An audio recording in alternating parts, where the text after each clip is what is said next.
So if you took the politics out of it and tried to see things clearly and you paid close attention over the last week, you'd have to say you had more doubt about the Russia conspiracy than you had before. Michael Cohen, the president's personal lawyer for 10 years, turned on his boss, had all of his electronic communications seized by the Justice Department, said he was willing to reveal everything, says he hates Donald Trump, and in the end, he revealed what? He said there were no secret meetings, no hidden payoffs, no P-tape, no collusion. Doesn't matter. The people who believe in the Russia conspiracy believe just as much as they did before Michael Cohen testified. On a podcast last week, Hillary Clinton said it's the job of her party to keep digging, if necessary, all the way through the earth until they reach the Kremlin. There is enough grounds in what has already been made public for the government, for Congress in particular, to be doing more with it. And I'm pleased that under Speaker Pelosi, the Democrats are beginning to hold hearings and try to connect some of these dots.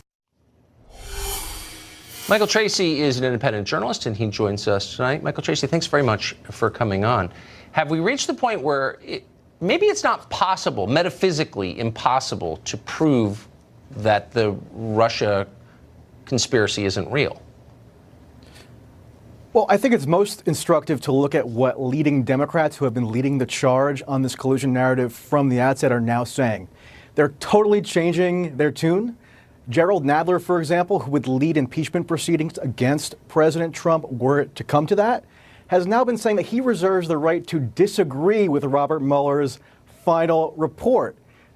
Adam Schiff has been on the Sunday shows more than maybe any human in history, has been saying that there's already ample evidence in the public record to establish that collusion occurred. So he's also saying that we now have basis to simply disregard and wipe from the record the entire Mueller investigation because it's not necessary to prove collusion. These are the same people who have been screaming from the rooftops for 2 years that the entire edifice of American democracy rests on the sanctity of this investigation and the need to preserve it.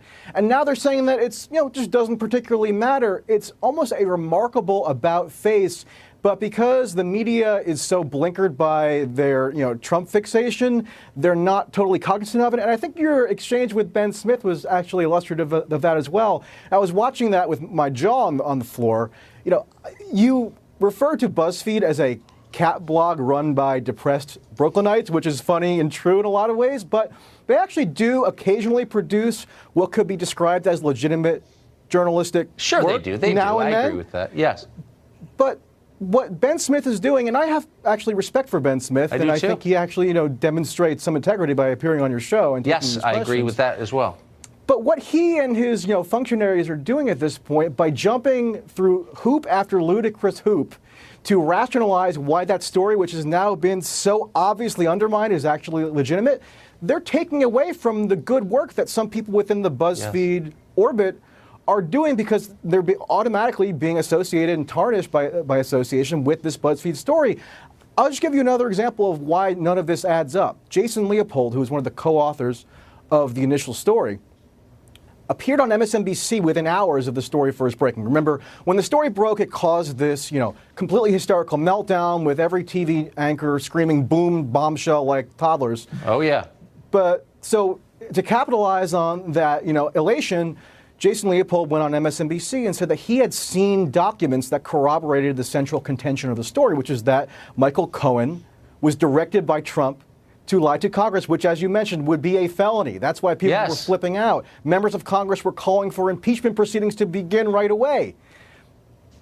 In claiming that he had seen primary documentation, Leopold gave the story extra potency. Because, okay, it's not just based on some Where are those documents? We're almost out of time, but just tell me. I'm actually on the edge of my seat. Where are those documents? Do we know? It's a huge mystery. I don't know. Maybe they fell down the rabbit hole with the rest of the proof of collusion that was supposed to be, provided at this point. Anyway,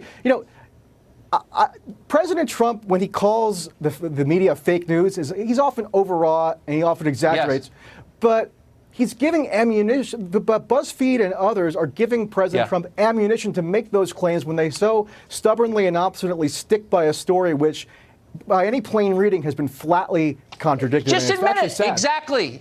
I completely forgot about that Leopold document point. Thank you for reminding us. Michael Tracey, as always, great to see you. Thank you. And by the way, Congressman Schiff, the chairman of the House Intel Committee, always welcome on this show. Again, as we've said before.